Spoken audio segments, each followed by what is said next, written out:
Welcome back to another episode of In Depth. My name is Luke Hardacre, and I'm a surf coach at Ombi. If you're new to Ombi, we take a look at surfing from the perspective of ocean, mind, body, and equipment. In this podcast, it's all about straight to the point tips, things that you can take away, implement into your surfing, or things that are going to change the way you view it or see things in a new light. And this week's episode, I really wanted to dive into longboarding. I shaped my own log with the help of some guys up at Open Surf in Cornwall. Not with Clayton, because Clayton is in Australia, but I have done stuff with him before, and the rest of the team do their boards with him.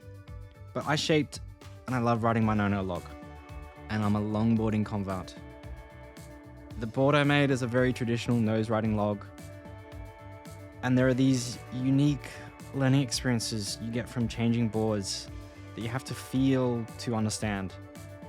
And it's what started my love affair with longer boards. But I will add this little caveat and something to, before we go around changing everything, before we go and change all our boards, I want to talk about this process, which is coming out in our new training, Ombi Method 2.0, which hopefully will be coming out next month. It's in editing, so I don't have a solid date for right now. But bringing it back to that Ombi lens that I've spoken about in the last couple of weeks, and how there's this order to Ombi, and it's pay attention to the ocean first, relax your mind, calm it, understand how to move, then apply that movement, remove tension from it, and then your equipment is either an amplification or a mute effect on your movements, and how equipment is the last thing you should change. So I'm taking that into account, and that constantly changing your equipment doesn't always give the solution we want. Not every board is a magic quick fix. Sometimes it's better that we just need to pay more attention to the wave. More volume is sometimes not the solution when it could just be better positioning, which is your ocean. Or it's you need to calm your mind and respond better to the stimulus and relax to find yourself in better positioning. And then the body may just be, I just need to be more efficient. So I'm not saying these things to constantly go out and change your equipment. I'm saying that if you've got a longboard, or if you're comfortable and if you practice this in surf, there's always going to be a learning curve around jumping on a new board. And this is what builds into the S-curve, where as you make these changes, sometimes it's going to feel like you're going backwards. You need to persevere with that frustration, because frustration is pointing to change. You're close to change. You just need to figure out what the fix is, which is where the Ombi lens comes in and a couple of things. So this is going to come up in our future training, which will be free. We'll announce that when it's ready to go live. But I wanted to add that caveat that changing boards can lead to frustration, and you need to understand that. And it's the same thing going from a longboard to a shortboard. So I'm going to also tackle today's podcast episode with some attention to when you're changing your board and what to understand and what to look for and how to make that easier. But that whole longboarding experience I had with shaping my board, there will be a link in the show notes as well. I have a full write-up about how that experience was for shaping your own board. I think it's one people should go through if you have the privilege opportunity to do it. But with today's podcast, I want to dive into stance, bottom turn, generic cutbacks, your awareness of the board you're riding, all these little different things. And I also want to wrap this up in a way that you can understand what going from a longboard and a shortboard and how this can help your surfing. And there's so many amazing experiences you can get from longboarding that help your shortboarding or just your general surfing. Doesn't matter, even if you're just only riding longboards. And finally, last thing before I get in, the guys, Clay and Ant, also did a coach's eye on Joel Tudor, where there is a lot of similar aspects come up in that video. So if you want a physical representation of some of these things for longboarding and how amazing they can be, they also did Devon Howard as well. So I'll have those in the show notes. You can watch along with those, but I'm not going to be commenting on that video because those guys have done an amazing job already. So, firstly, with longboarding, we need to take the awareness and understanding of the board design. So when you're changing up boards, you want to know, how does this board feel? How does it move? How does it want to be used? Not ridden. You ride the wave, not your board. Your board is a tool. If you're going up to a longboard, everything is slower, more purposeful and gentler in terms of your movements. It's a muting effect of your movements. So what I mean by this muting effect is that more volume, bigger board, wider, everything like that, it's going to take longer to respond. So when you move, the response from the board is going to be muted. It's going to be less loud. When you go to a shortboard, it's going to be amplified. It's going to respond to every single little movement, and it's going to accentuate them because it's allowing itself to move more. There's less resistance to the water, less surface area. So many deeper things on that, but that's the rough idea of it. And understanding this is key when you're trying to work on your weaknesses. Otherwise, it'll be you face planting. Or you just look like horrible style and everything goes out the window and it's not pretty to watch. And what I mean by this is that the longboard isn't going to suddenly respond to every flailing body movement like most average surfers on a shortboard. So if you're going up to a longboard, slow it down. Get yourself set and move with purpose. So with longboarding, I want to go straight into stance because everything stems from stance. If you're in a bad stance, you're not going to surf well, like period. That's why you want to be in a neutral, comfortable stance, freedom of movement in every direction. And when we think of logs, it's style, right? Everything is smooth and effortless. And as I said, style starts from a good stance as well. And a lot of shortboarders do not have a good stance. They're bent over at the hips, side on, poo-man stance, arms going in different directions. Getting onto a longboard is going to give you that stability to set your neutral stance and trim, to find the stance and relax. And being in that stance and relaxing is going to improve your style. Being tense, moving badly is a quick detractor from style.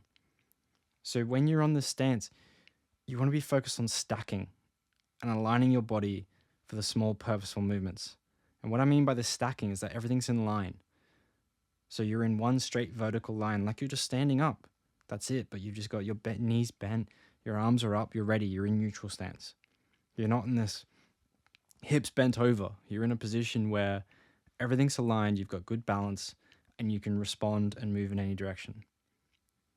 So the real key of all this is it's not extra time and stability. It's cross-stepping. I want you to learn to cross-step to improve your stance.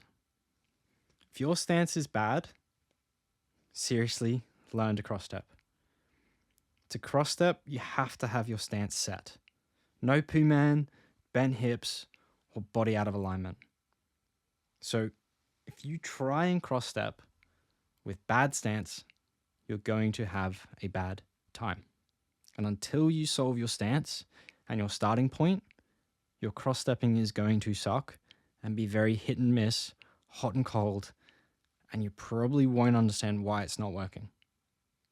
If we take this concept out of surfing and we put it into any other sport, your setup for movement or action is as important as the movement or action. If you think about an Olympic sprinter at the blocks, the way they set themselves up is so important for them getting ahead and having a good start in the race. Divers, everything else, they have to be in the right position and the right frame of mind to do the action. Being in poo-man stance side on isn't going to help your cross-stepping. Being bent over at the hips, you need to be stacked and aligned. And by trying to figure this out, you're going to improve your stance. So I've got a little exercise for you. I want you to find some space. Do it after the podcast, do it now, pause, whatever you need to do. but I want you to try and cross step in a bad stance. I want you to play with it. Like in often so many of these podcast episodes, I encourage you to play with things. And if you do it in a bad way and do it in a good way, you can figure out, whoa, this one feels better. Why does it feel better? You can start understanding things. You need these learning experiences more than me telling you what to do. So I want you to try and cross step in a bad stance. It's bad, and I guarantee you're not going to do it in the surf. So I want you to be like bent over the hips, Pooh Man stance. Try and make your stance as bad as possible on land and cross step. Try and do it looking in the wrong ways. And then just try and fix these little things one by one, get into neutral stance, and very slowly practice a cross step on land. And I need you to feel the difference between the bad stance and the good stance when you try and cross step, and how it feels and how easy and effortless it is. It's a slow motion. It's not quick, but I want you to play around with this. If you watch the Joel Tudor clip, it's neutral stance, stacked, small steps, and coffee cup. It looks like you're just kissing the knees, but with the cross stepping. So what I mean by kissing the knees is that back knee coming into the front knee, hips facing forward, chest facing forward. In the descriptions of this one, you'll find the full write-up for this. There's a little GIF of me showing kissing the knees. And this is what's going to help perfect your stance. It's going to remove tension and teach you to move more freely. So practice cross-stepping if you've got a bad stance. And if you're moving down to a smaller board, you don't need to perfect cross-stepping, but you want to perfect the stance because everything flows and stems from neutral stance. The easier, more second nature the stance is, the easier of a time you're going to have surfing. If your stance is crap, you're going to have a crap time. That's it. Moving on to the bottom turn, which is the bane of most intermediate surfers. And the two issues they face is that they don't know what it's actually like tapping into the power zone and feeling that acceleration from a bottom turn. And they don't know how to hold a bottom turn. By hold, I mean hold. So on a 1 second maneuver, despite every average surfer at your local doing it like it's an instant move. Turning a longboard can be slower. It's bigger. Therefore, it has to do a bigger turn. Logic, right? You also have a wider board, more volume to fight against to roll your rail in to do a bottom turn. So again, a slower turn. You can't just instantly lean on the rail and expect it to move. And you need to adapt the amount of effort you use to lean to match the board. You also need to not overpower the wave. So what I mean by that, there's a previous episode, I think, called the Intermediate Surfer Traps. And one of them is overpowering the wave, pushing too hard, doing things like that. You need to match the power to the wave. If you're coming from a shortboard and you lean hard, the board may turn. But most surfers on a longboard doing this are going to face plant. Why? You've leant harder and faster than the board has turned. The point being, you need to learn control, compress and extend, look where you're going, hold the turn longer, and modify the weight of the lean to match the board. You need to do it slowly and drawn out.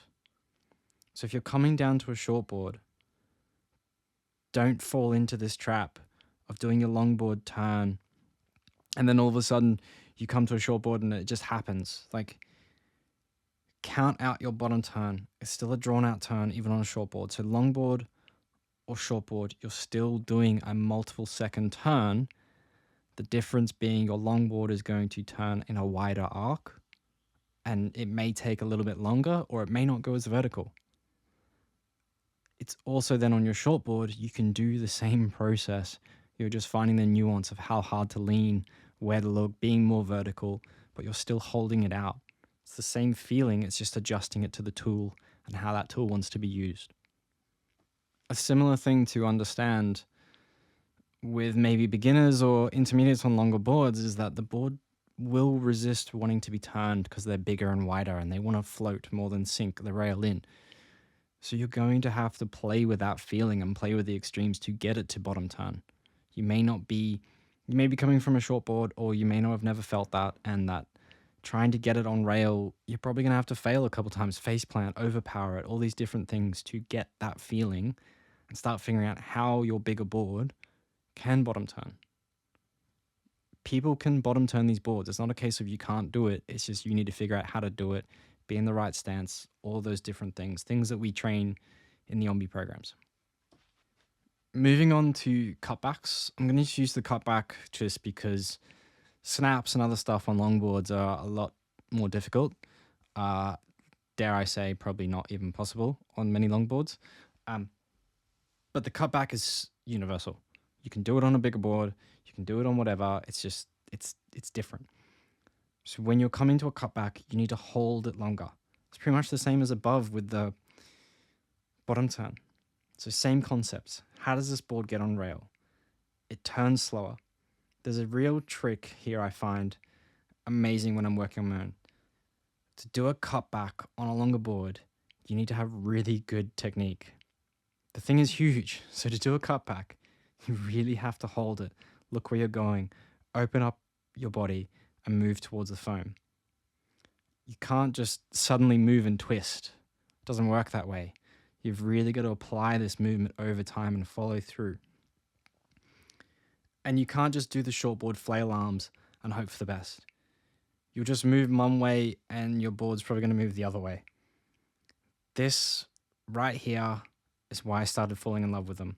That feeling of getting technique done well is amazing. And doing it on a bigger board where I find my experience on longboarding to be like cheating. I'm getting the board all the way into shore when I feel like on a shortboard I wouldn't even get halfway to shore. And it would just die out. And it's this concept of doing things that aren't typically done on a longboard, and doing a cutback on a longboard feels fun. And sure, I'm not doing a roundhouse cutback, but to get a full turn in one feels great. And to have that technique done well feels amazing. There's another caveat to this though, and that is your longboard doesn't fit the curvature of most waves. So you're not going to be going straight down the wave always. You need to modify the turn to allow the rocker to fit into the wave, the curvature of the wave. That your bottom turn may not be nose to the beach, depending how flat your board is. It's up to your board and how it fits into the wave and the conditions of that day. Same thing with your cutback. It may be a different arc, a different line that you need to take to match the board you're riding. And same thing with the different waves. You may need to take in that because you may be nosediving. You may be struggling to pull the turn off because of these things. So you need to understand what that is. And this is also why it comes back to getting that board more vertical, and doing a more vertical turn is very, a longboard just doesn't turn that way and that quick. And it doesn't fit into a lot of those sections. Something that is less obvious with longboarding is that it gives you more time. But what does that mean? The obvious first thing that people think of is it gives you more time to get into a wave, more time to set your line. And sure, that's great. Allows you to pick a line earlier, get more waves, or get ahead of a fast wave. But it also allows you to take off further out of the shoulder, further from the pocket. And this is a habit you don't want to encourage too much. Still the same thing, find the peak where the wave is breaking and take off there. Just get in earlier than you would on a shortboard. That's what you want to do. You don't want to be encouraging yourself to take off further down the line on a shoulder, because when you do that on your shortboard, it's just not going to work. You want to be encouraging yourself to apply the same techniques, regardless of the tool. But if the wave is hollow, it's sucky, anything like that, obviously take that into consideration. And where's the right place for you to take off? You may just have to deal with some fear. That's probably more important. But what's not obvious is how the longboard gives you more time for all your maneuvers, or whatever it is that you're doing. It's like a bus when compared to a car. It takes so much longer to turn, and this can be great. If you turn like a shortboard and do everything rapidly, it's not going to go well. You have to move more purposely and slowly to match the board and how it moves. Like I said before, if you move faster than the board, you're going to fall off and lose balance.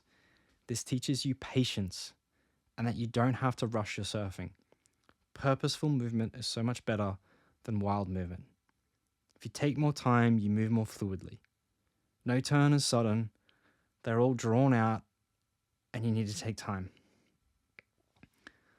A longboard will also give you more time to set yourself, find your stance, but to also to feel the glide in and the power of the wave for your pop-up. If you watch longboards, a lot of footage will show them very slowly getting to their feet. Nothing is rushed, and they're watching the wave to find the best line and time to get up. This is what holds a lot of people back from doing the Oreo biscuit, which is our technique for catching waves easier, and they're feeling that lift. They're too quick to get to their feet, and they don't know the feeling of lift from the wave. But doing this on a longboard, you can play with that feeling more. You have more time to get into the wave, more time to feel that feeling, more time to take the pressure away from your pop-up. All of these things, taking pressure away from you, makes life easier and more fun. So they're all great lessons to learn and be aware of, regardless if you're only surfing a longboard or surfing both a shortboard and longboard. The approach to longboarding and purposeful movement, taking more time, is exactly what most intermediate shortboard surfers need. So in summary, longboards, love them. Get one if you can. I love that feeling of cheating sometimes, or summer in the UK can be quite small. Just having a board always ready to go, no matter what's going on. Being that guy out the back, annoying when you're on a shortboard, when you're on a longboard. Admittedly, now being a convert, it is great fun to be that guy out the back catching all the set waves first, but do have a bit of awareness for everyone else out on the beach. So when you switch from one end of the board length spectrum to the other, it's going to highlight a lot of your weaknesses. And it goes both ways, even up to a longboard. If you can't turn a shortboard well, you're not going to be turning a longboard very well. You have to feel the board, how it responds to your movements, and adapt that movement to suit. Everything, though, is a drawn-out move. Hold it.